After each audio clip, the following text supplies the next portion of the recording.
சாரியா. அதாவது இன்று சென்னை கிழக்கு கடற்கரை சாலை பனையூரில் வெற்றி பெற்ற வேட்பாளர், அதாவது தாவேகாவோட எம்எல்ஏகளுடன் தமிழக வெற்றி கழக தலைவரும் விஜயமான இந்த ஆலோசனை மேற்கொள்வதற்காக அனைவரும் இங்க பனையூர் வர வேண்டிய அறிவிச்சான். இந்த நிலையில காலையில சுமார் ஒரு 12 மணி அளவுக்கு இந்த மீட்டிங் துவங்கும் என கூறிய நிலையில் காலையில ஒரு 8-9 மணில இருந்தே வேட்பாளர்கள் வர தொடங்கின. வெற்றி பெற்ற வேட்பாளர் வர தொடங்கின. விஜய் நீலாங்கரையில ஒரு இல்லத்துல சிஎம் பாதுகாப்பு கொடுக்கக்கூடிய கான்வாயில பனையூர் அலுவலகத்திற்கு வந்துள்ளார்.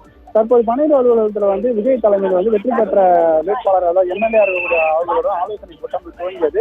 இதுல வெற்றி பெற்ற வேட்பாளர்கள் அனைவருமே பனையூர் அலுவலகத்தில் விஜய் வருவதற்கு முன்பாக காத்து கொண்டிருந்தனர். இந்த நிலையில் தற்போது நீலாங்கரையிலிருந்து பனையூர் அலுவலகத்தில் ஆலோசனை மேற்கொள்கிறார் விஜய்.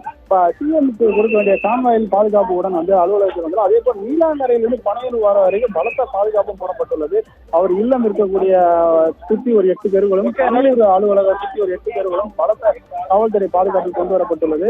அதே போல பெரும்பான்மை அளவில் அவர் ஆட்சி அமைப்பதற்கு வாய்ப்பு இல்லாததால் மற்ற கட்சிகளிடமே கூட்டணி குறித்து ஆலோசனை மேற்கொள்ளலாம். குறிப்பாக பாமக, கம்யூனிஸ்ட், காங்கிரஸ் போன்ற கட்சிகளுடன் கூட்டணி குறித்து ஆலோசனை மேற்கொள்ளலாம். இந்த ஆலோசனை கூட்டமானது தற்போது துவங்கியுள்ளது. விஜய் தலைமையிலான கூட்டம் நடைபெற்று வருகிறது. இந்த ஆலோசனை கூட்டத்தில் குறிப்பாக ஆட்சி அமைப்பக்கூடிய தேதிகள் மற்றும் கூட்டணி குறித்து யார் கூட்டணி குறித்து வருவதை பற்றியும் ஆலோசனை உள்ளதாக தருகிறது. இதனால் பனையூர் சுற்றி 8 தெருவில் பலத்த காவல்துறை பாதுகாப்பு போடப்பட்டுள்ளது.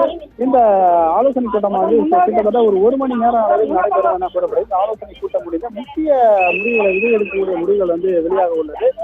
அதனால் பலத்த பாதுகாப்பு இடத்தில் விஜய் தற்போது பனையூர் அலுவலகத்தில் ஆலோசனை கூட்டம் நடத்தி வருகிறார். இன்னும் கிட்டத்தட்ட ஒரு மணி நேரத்தில் இந்த ஆலோசனை கூட்டம் முடிவுள்ள நிலையில் இந்த ஆலோசனை கூட்டத்தில் விஜய் எடுக்கப்பட்ட முக்கிய முடிவுகளை குறித்து வெளிவரும். குறிப்பாக இந்த ஆலோசனை கூட்டத்தில் கூட்டணியை குறித்து பேச உள்ளதாக தகவல் வருது. பாமக மற்றும் காங்கிரஸ், கம்யூனிஸ்ட் போன்ற கட்சிகள் எல்லாம் கூட்டணி வரது தயாராக உள்ளதாகவும் அவர்கள் கூட்டணி சேர்ப்பதை பற்றினா இந்த ஆலோசனை கூட்டத்தில் ஆலோசித்துள்ளதாக தகவல் வெளியாகிறது.